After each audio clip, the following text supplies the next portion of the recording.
ஜனநாயக படம் வந்து ஆன்லைன்ல விஜய் வந்து லீக் பண்ணி விட்டுருக்காரு. யார் நிப்பாடி வச்சாங்க? முதல்ல விஜய்க்கு என்ன சம்பந்தம்? படம் நடிச்சாரு, முடிச்சாச்சு, துட்டா வாங்கியாச்சு, அதோட கணக்கு முடியும். ஏன்னா இந்த படத்தை அப்படி உண்டான முதல்ல விட்டுருக்கலாமா? வர முடியாதுன்னு சொல்லி இந்த படத்தை ரிலீஸ் எப்போ பண்ணிருக்கலாமா? ஏன் பண்ணல? இப்ப அவர் பேரை கெடுக்கணும் அப்படிங்கிறனால பண்ணக்கூடிய வாய்ப்பு கண்டிப்பா இருக்கு. விஜய்க்கு இந்த மாதிரி புகழ்ச்சி பண்ணணும் அவசியம் இல்லைங்க. ஏற்கனவே கிரௌடு தாங்க முடியல, போற இடமெல்லாம் கூட்டம் சாடுது, பாதுகாப்பு கொடுக்க முடியாம அல்லாடுது. பின்ன இவருக்கு கூட்டமே வராத மாதிரி தான் நீங்க சொன்ன பில்டப் பண்ணணும். இவருக்கு பில்டப் பண்ணணும் அவசியமே இல்லை. 29 பேரை வச்சு ஒரு ஆள் அடிக்கிறானா, ஒரு ஆள் 29 பேரை ஏற்றி நிக்கிறான். இது வரைக்கும் அரசியல் வரலாற்றுல எம்ஜிஆருக்கு அப்புறம் ஒருத்தன் பிறந்திருக்கான். அவர் ரஜினி ஒரு பைசா இல்லாம ஆதாயம் இல்லாம ஒரு இன்னும் இறங்க மாட்டாரு. மக்கள் அழுதால் இவர் அழுவார், இவர் அழுதால் மக்கள் அழுவாங்க. இதுக்கு இவங்க என்ன வேணும்? எம்ஜிஆருக்கு ஈக்குவலா வந்துச்சு. அப்புறம் என்ன பேசி என்ன பிரயோஜனம்? இப்ப நம்மளை விட வடமாநிலத்துக்காரன் இங்க வந்து தங்கிட்டான், ரேஷன் கார்டு வாங்கிட்டான், ஓட்டர் ஐடி வாங்கிட்டான், எல்லாம் வாங்கிட்டான். இப்போ ஓட்டு எவனை கேட்டாலும் டிவிக்கேங்கிறான், விஜய்ங்கிறான். வடநாட்டுக்காரன் இங்க வந்து இன்னொரு கட்சி ஆரம்பிக்க 5 வருஷம் ஆச்சு. 5 வருஷத்துக்கு முன்னாடி யோசிக்க மாட்டாரு. கல்யாணம் முதல் கருமாறு வரைக்கும் விசில் பேச தெரியாதுன்னு சொன்னாங்க. நிதித்துறை அமைச்சர் மாதிரி பேசியிருக்காரு. ஜனநாயக படம் வந்து ஆன்லைன்ல வந்து ரிலீஸ் ஆயிடுச்சு. தியேட்டர்ல ரிலீஸ் ஆகிறதுக்கு முன்னாடியே விஜய் வந்து லீக் பண்ணி விட்டுருக்காரு. யார் நிப்பாடி வச்சாங்க? முதல்ல அரசாங்கம் பண்ணி வச்சிருக்கோம். அவரை அதை வாங்கி ரிலீஸ் பண்ணணும். அவருக்கு காப்பி தான் இருக்கு, அவருக்கு கண்டிப்பா இருக்காது. டிஸ்ட்ரிபியூட்டர் கையில தான் இருக்கும். அப்ப அதை வாங்கி கவர்மெண்ட் எடுத்திருக்காங்க. இவருக்கு அதுக்கு சம்பந்தமே இல்ல. இந்த படம் இப்போ சப்போஸ் லீக் ஆனா கூட பலபடி எலெக்ஷன் முடிஞ்சு படத்தை ரிலீஸ் பண்ணாலும் படம் ஓடும். ரிலீஸ் ஆனது பாத்தீங்கன்னா எடிட்டிங் டேபிள்ல இருந்தா ரிலீஸ் ஆயிடுச்சு. சென்சார் சர்டிபிகேட் இதுல இருந்து ரிலீஸ் ஆகல.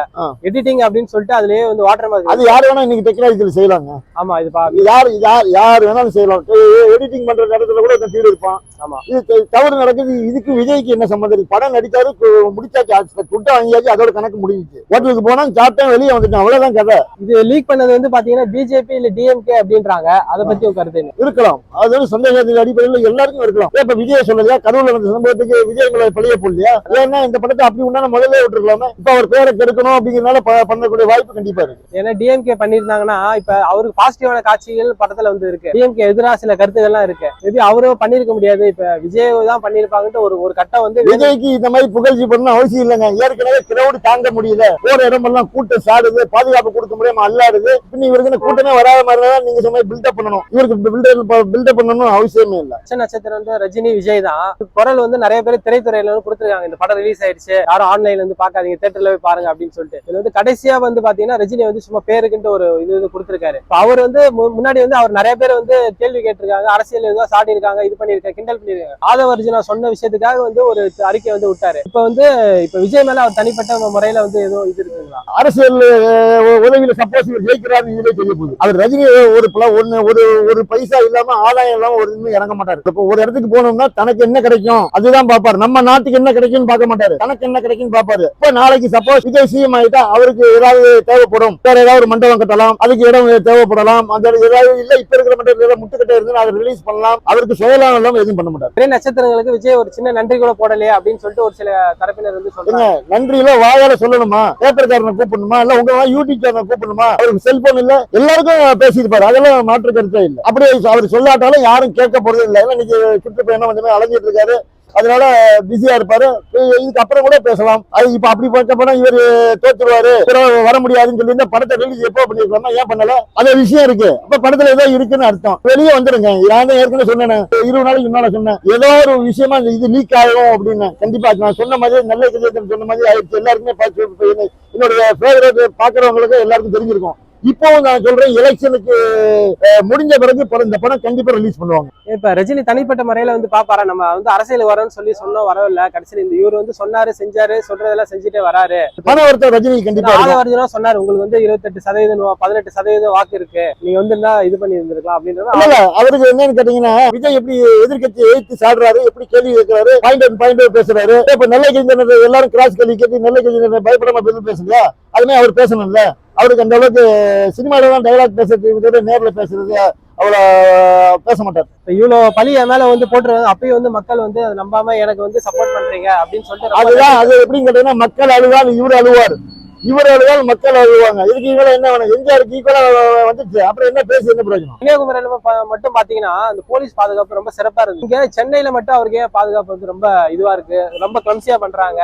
சரியான ஒரு அப்படி கிடையாது. அது வந்து பர்டிகுலர் ஊர், பர்டிகுலர் ஜாதிக்காரங்க பர்டிகுலர் தான் இருப்பாங்க.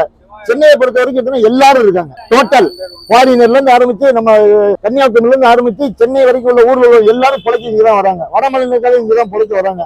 இப்ப நம்மளை விட வடமாநிலத்துக்காரங்க இங்க வந்து தங்கிட்டான், ரேஷன் கார்டு வாங்கிட்டான், ஓட்டர் ஐடி வாங்கிட்டான், எல்லாம் வாங்கிட்டான். இப்போ ஓட்டு எவனை கேட்டாலும் டிவிக்கேங்கிறான், விஜய்ங்கிறான். வடநாட்டுக்காரன் இங்க வந்து என்னடா அம்மா உனக்கு சப்பாத்தியே கிடைக்கிறது இல்லை. என்ன முன்னால அம்மா ஆட்சியில கிடைச்சது நாங்க சாப்பிட்டோம், இப்போ சப்பாத்தியே இல்லைன்னா எங்களுக்கு இந்த வருமானம் பத்தி நாங்களும் செலவு பண்ணணும், ஊருக்கு எங்க வருமானத்துக்கு எங்க ஊருக்கு நாங்க அனுப்பணும்னு சொல்றோம். அதனால அவங்க சப்போர்ட் ஓட்டு இருக்கு. அதெல்லாம் யாரும் யோசிக்கல. நம்ம இங்க உள்ள ஆளை வச்சு வச்சுக்கோம். நம்ம ஆள் வேஸ்ட். நம்ம ஆள் 12 மணி ஆனா ஒயின் சாப்பிடுவோம். அது ஒரு 3 நாள் இப்ப 21, 22, 23, 22, 23, 24 லீவு நாங்க வாங்கி ஸ்டாக் வச்சுட்டு உட்காந்துருப்பாங்க. ஓட்டு போட போறதுக்கு யோசிப்பாங்க, போக முடியாது, கண்ட்ரோல் இல்லாம இருப்பான். ஆனா வடநாட்டுக்காரன் கண்டிப்பா ஒரு நாள் நம்ம அவனுக்கு லீவுக்கு பெர்மிஷன் கொடுப்பாங்க. நம்ம நாட்டுல கண்டிப்பா அவன் ஓட்டு போடுறத இப்ப நம்ம தலையெழுத்து மாறும். விஜய் பத்தி ஸ்டார்டிங்ல வந்து அவருக்கு ஜனநாயகன் படம் வந்து கரூர்ல 41 பேர் இறந்தாங்கன்னு பழிய போட்டாங்க. ஜனநாயகன் விஷயத்துல வந்து சென்சார் சொல்லி தராம முடக்கினாங்க. அப்புறம் அவருக்கும் தனியா SOP சட்டம் அவருக்கு மட்டும்தான்ற மாதிரி வந்து போட்டாங்க. அடுத்து வந்து த்ரிஷா, அந்த சங்கீதா, அந்த மேட்டர் வச்சு மடக்கினாங்க. இத்தனை விஷயமும் போட்டோம் மக்கள் கிட்ட வந்து அவருக்கு நெகட்டிவா வந்து எதுவுமே இதுவாக. அவர் வந்து எம்ஜிஆர் ஃபாலோ பண்றாரு, ஒரு நல்ல மனிதனை ஃபாலோ பண்றாரு, கெட்ட மனிதனை ஃபாலோ பண்ணல. கெட்ட மனிதன் பயந்து ஓடி இருப்பாரு. இவர் மனசுல இறங்கும் போதே நினைச்சுதான் இறங்கியிருக்காரு. ஆத்துல உள்ள தண்ணி இருக்கு, நம்மளால நீச்சல் வைக்க முடியும், ஒரு குளத்துல போய் தள்ளி விட்டாலும் நம்மளால நீச்சல் வைக்க முடியும் சொல்லி அவர் வந்து ஒவ்வொரு இதையும் பார்த்து செய்யறாரு. உடனே எடுத்தோம் கவுத்தோம் செய்யல. ஒரு இடத்துல பேச போறாரு வச்சுங்க, அந்த இடத்த ஆட்கள் எல்லாம் பேசி அந்த இடத்த நம்ம ரெடி பண்ணி ஒரு மாநாடு போறது அவ்வளவு ஈஸி கிடையாது. எல்லாரையும் வர வச்சு அதே நேரத்தில் பெர்மிஷன், ஒவ்வொரு இடத்துக்கும் பெர்மிஷன் வாங்குவோம். EBல இருந்து ஆரம்பிச்சு தீர்வுல இருந்து ஆரம்பிச்சு எல்லாருக்கும் நம்ம செக் பண்ணி தான் நம்ம அவருக்கு அந்த இடம் கிடைக்கிறதுக்கு எவ்வளவு கஷ்டப்பட்டு போறாரு. அப்ப 6 மாசம் முன்னால பிளான் பண்ணிருப்பாரு. அப்ப ஒரு கட்சி ஆரம்பிக்க 5 வருஷம் ஆச்சு. 5 வருஷத்துக்கு முன்னாடி அவர் யோசிக்க மாட்டாரு. அவருக்கு என்னைக்கு மனசுல என்னைக்கு அவர் ஓட்டு போட ஆரம்பிச்சாரோ இந்த நாட்டை மாத்தணும், நம்ம தான் இதை முடியும்னு சொல்லி அன்னைக்கே அவர் முதல் ஓட்டு போடும்போது நினைச்சதுனாலதான் இன்னைக்கு ஜனநாயகம் வரைக்கும் வந்திருக்காரு.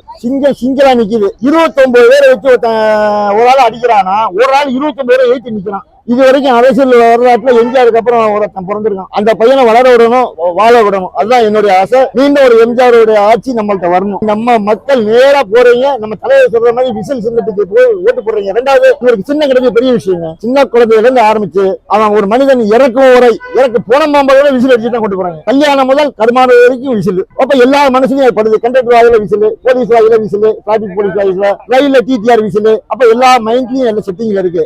எந்த சின்னத்தை பார்க்கணும், இந்த சின்னத்துக்கு தான் ஓட்டு போடுவேன் மக்கள் கண்டிப்பா ஓட்டு போடுவாங்க.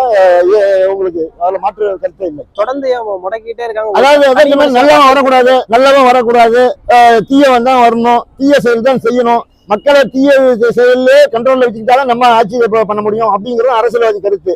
இவர் அரசியல்வாதியா நாங்க பார்க்கல. என் குடும்பத்துல உள்ள நபராக பாக்குறேன். நான் வந்து என் பையனா பாக்குறேன். சில பேர் அவன் தம்பியா பார்ப்பாங்க, சில பேர் அண்ணனா பார்ப்பாங்க. ஒவ்வொரு முறை சில பேர் மாமா முறையில பார்ப்பாங்க அவரை.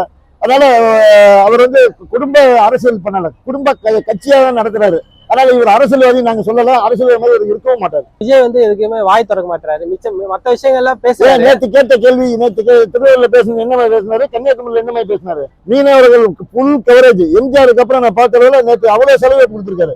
டீசல் மானியம், அதுக்கப்புறம் மீன்பிடிப்பு இல்லாத நேரத்துல வந்து உதவுறது செம்மையா பண்ணியிருக்காரு, ஜில்லா பண்ணியிருக்காரு. இனிமே இது மேல யாரும் பண்ண முடியாது, அந்த அளவுக்கு கொடுத்திருக்காரு. அது எப்படி சமாளிப்பேன் எனக்கு தெரியும்னு சொல்லியிருக்காரு. மீன் பிடிக்க முடியாம இருக்கிற காலத்துல உள்ள பைசாவை அந்த யாரு அந்த போட்டு அவங்க பேருக்கு அக்கௌண்ட்ல போடுறேன்னு கூட சொல்லியிருக்காரு. ரொம்ப தெளிவா பேசியிருக்காரு. பேச தெரியாதுன்னு சொன்னாங்க, நிதித்துறை அமைச்சர் மாதிரி பேசியிருக்காரு.